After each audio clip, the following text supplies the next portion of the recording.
Buen día, alumnos. Buen día, alumnos. Vamos a empezar el primer tema de lo que es cálculo integral. Vamos a abordar el tema de diferenciales y el teorema fundamental del cálculo. Para eso vamos a hacer una revisión gráfica. Va a ser mucho más fácil y visual el que nosotros tengamos estos conceptos más claros. Está un plano coordenado x contra f de x igual a y. Acuérdate. Voy a trazar una línea recta y voy a dibujar un punto de tangencia, por ejemplo este. Ese punto de tangencia pues tiene una función asociada que digamos que es esta, ¿no? Es cualquier función. Esta gráfica curva es cualquier función, puede ser cualquiera de las que ya hayas estudiado. Ahora vamos a pensar que el punto de tangencia es x1 y que hay un punto x2 sobre el eje x, la variable independiente, donde nosotros vamos a observar el siguiente efecto. Fíjate bien. Hay dos puntos relacionados a x2. Uno que tiene que ver con la recta que es tangente a la curva. Y si esta recta es tangente, ¿qué implica? Implica que su pendiente es la derivada. ¿Sí? La pendiente de esta recta tangente es la derivada a esta función. ¿Por qué? Porque es tangente. ¿Ok? Ahora, teniendo eso, nosotros podemos observar que hay dos puntos relacionados a x2 con una imagen diferente. Vamos a ver qué pasa con x1. Hay una imagen que es f de x1. El que está relacionado con la recta tangente lo vamos a llamar f asterisco de x2. Y la que está relacionada con la gráfica de la función, pues f de x2. ¿Ok? Así iniciamos la nomenclatura. Nosotros para x1 tenemos solamente un punto, es el punto de tangencia. Para x2, que es un avance, acuérdate que estamos hablando de avances muy pequeños, infinitesimal, llegamos a observar esta diferencia que hay, ¿sí? Hay tres alturas, mira. Vamos a observar lo siguiente. Si nosotros consideramos la altura, lo voy a extender, pon mucha atención, voy a extender esta altura total. Observando el eje Y, de x1 a x2, yo a esa diferencia le voy a llamar delta Y, que no es otra cosa que f de x2 menos f de x1. ¿Ok? Si a x2 le resto x1, pues me va a dar la altura que hay entre este punto y este, ¿no? O sea, esta altura, esta longitud. Ahora, fíjate bien en esto. Si nosotros tomamos la altura que hay de f de x asterisco 2 menos f de x1, le vamos a llamar diferencial de y. Vamos entendiendo un poquito. Cuando yo resto x2 menos x1 es delta x. Nosotros podríamos tener una recta secante de x1, x2 sobre la gráfica, ¿sí? En donde tendríamos la siguiente consideración. M secante es igual a delta y entre delta x. Si yo a esta recta secante le saco el límite, cuando se acerca este delta x a 0, es decir, x2 se acerca a x1, es decir, este punto se acerca sobre la gráfica a este punto de acá, y f de x2 se acerca a f de x1, entonces vamos a tener la derivada. Voy a escribir la derivada de esta manera. Derivada de y respecto a x va a ser igual a su derivada. ¿Ok? De aquí podemos entender dos cosas.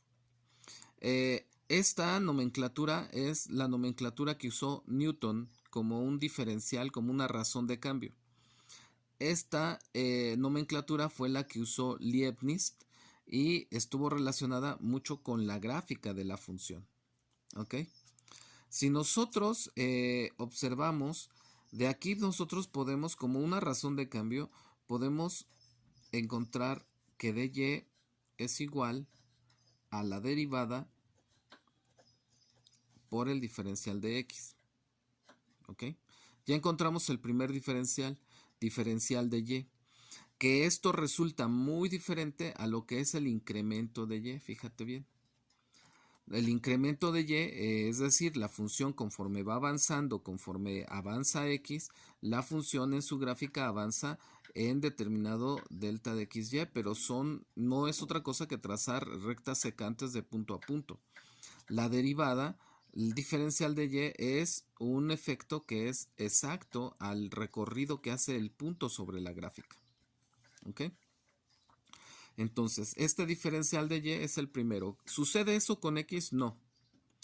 Con x no sucede eso, de tal forma que el diferencial de x es igual al delta de x. Aquí no hay otro valor relacionado. Solamente está x1 y x2. Aquí sí hay dos valores relacionados. Mira, x2 están relacionados estos dos puntos con sus correspondientes imágenes. Este asterisco no le pongo la derivada porque te puede confundir, pero este asterisco está relacionado con la derivada. ¿Por qué? Porque sigue la pendiente de la tangente y esa pendiente de la tangente sí es la derivada. ¿Ok? Entonces, primer punto. ¿Para qué me va a servir entender este concepto? Esto ya te va a acercar a la realidad y te va a acercar a lo que es el cálculo integral.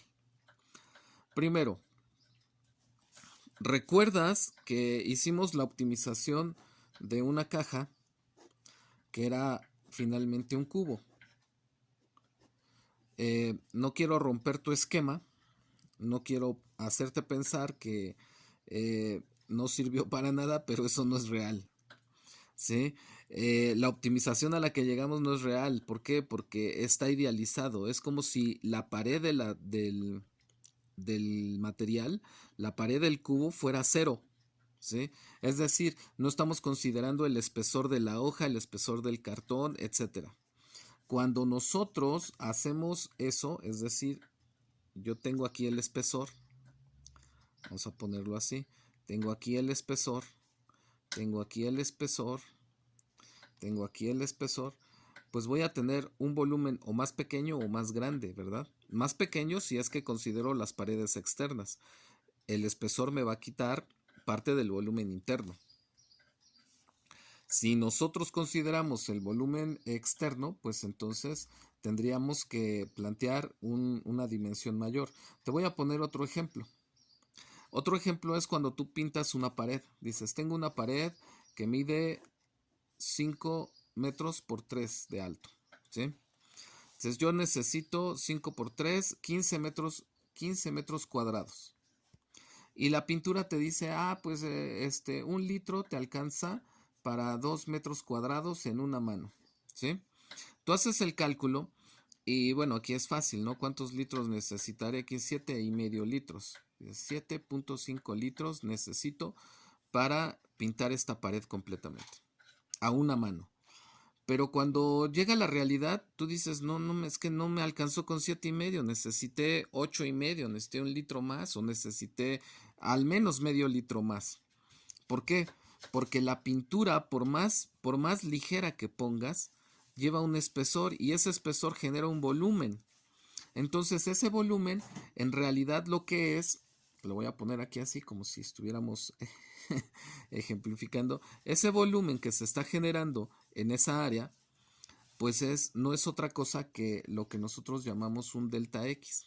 Gracias a ese espesor del material, ya sea de la hoja, del cartón, del material, del Tetra Pak que estamos usando, o sea el espesor de la pintura.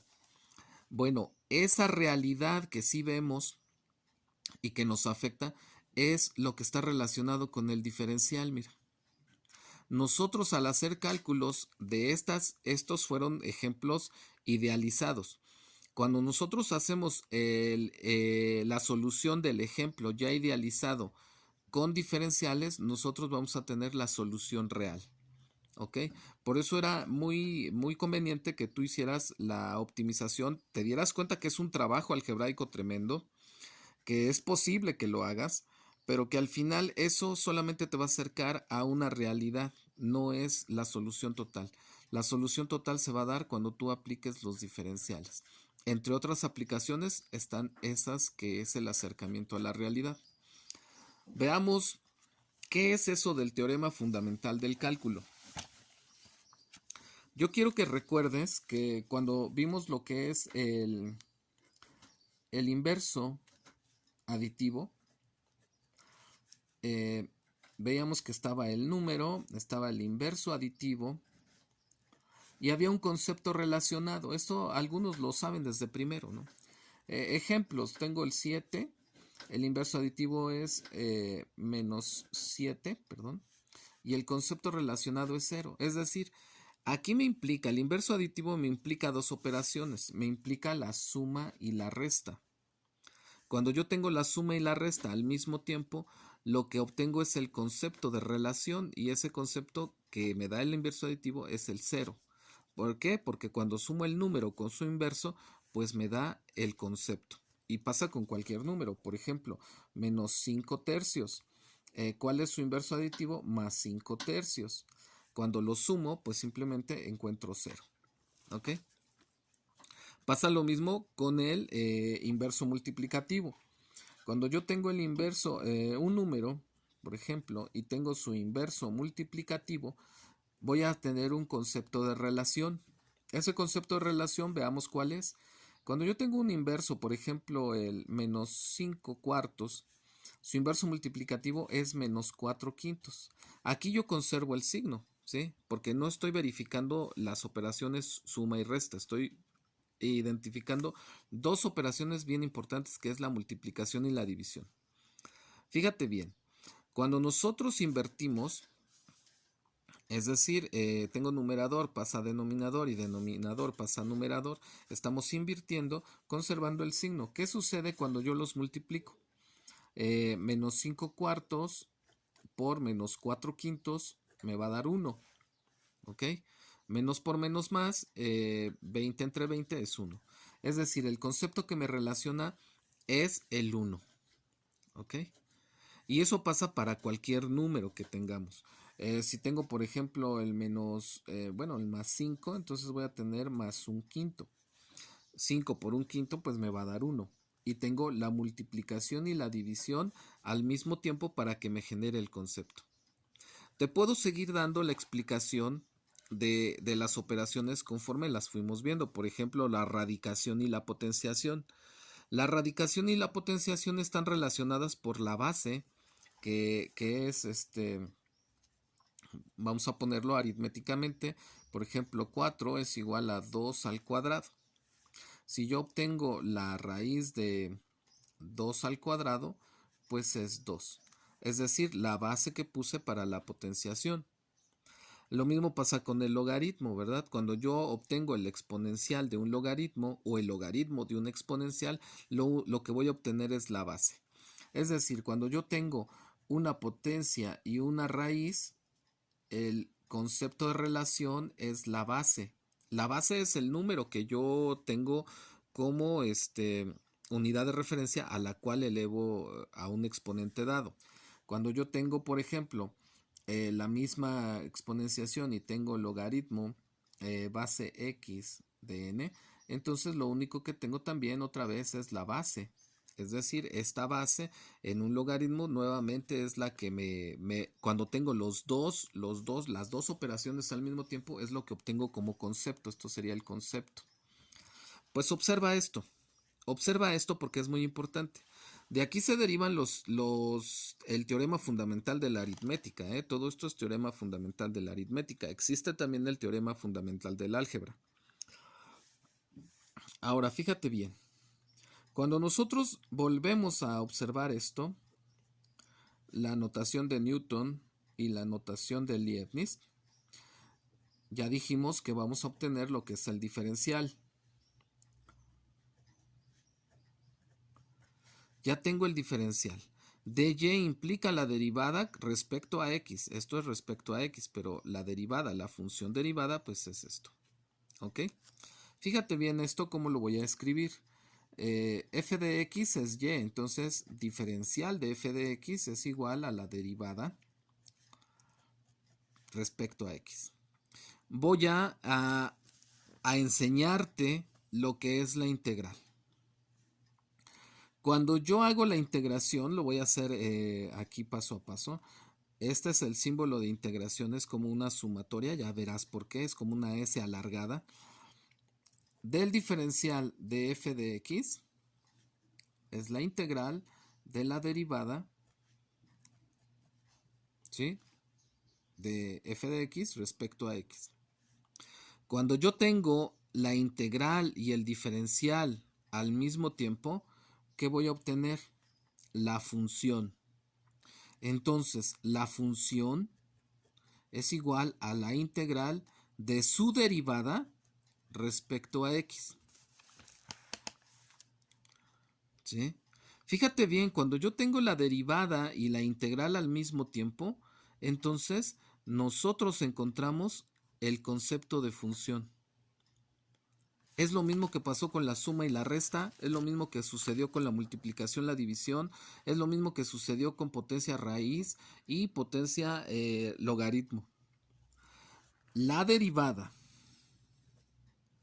lo voy a escribir así, la derivada y la integral no son operaciones inversas, así como no son operaciones inversas ni la suma ni la resta. La suma y la resta no son operaciones inversas, son operaciones relacionadas por un concepto. En el caso de la suma y la resta es el cero. En el caso de la multiplicación y la división es el concepto de la unidad. En el caso de potencia y raíz son los conceptos de base. En el caso de la derivada y la integral, el concepto que relaciona a ambas operaciones es la función. Por eso estudiaste muchas funciones antes de este curso. A esto se le conoce como el teorema fundamental de cálculo. Es decir, la función va a ser igual a la integral de su derivada respecto a x. ¿Ok? Hagamos un pequeño ejemplo. Si la función es igual a x cuadrada, esto ya lo sabes, su derivada es igual a 2x. ¿Ok? ¿Qué quiere decir eso? Que la integral, fíjate bien, lo voy a escribir al revés, la integral de 2x diferencial de x, ¿a qué es igual? A la función original, x cuadrada. Espero que con este ejemplo tú vayas entendiendo la efectividad de lo que vamos a estudiar, que es integrales. Vamos a encontrar ahora la función original a partir de una derivada. Es decir, ya se te da la derivada y por medio de métodos que te voy a enseñar, que vamos a aprender de integración, vamos a encontrar las funciones originales. Por eso algunos libros lo tratan como la antiderivada. La integral inmediata, la más sencilla, pues no es otra cosa que la antiderivada. A mí no me gusta hablar mucho de antiderivada porque eso nos hace creer la idea que hemos tratado durante toda tu estancia en el bachillerato, de ir modificando, de ir adaptando, de ir buscando la evolución de tu pensamiento. La suma y la resta no son operaciones contrarias, hemos visto varios ejemplos. La multiplicación y la división tampoco son operaciones contrarias. Todas están relacionadas por un concepto bastante básico de las mismas matemáticas, ¿ok? Y en este caso no va a ser algo distinto. Estudia muy bien esto, que esto es lo que te puede salvar en cualquier examen que te pregunte conceptos, ¿ok? Bueno, alumnos, es primer clase de cálculo integral. Estamos en contacto, que estén muy bien.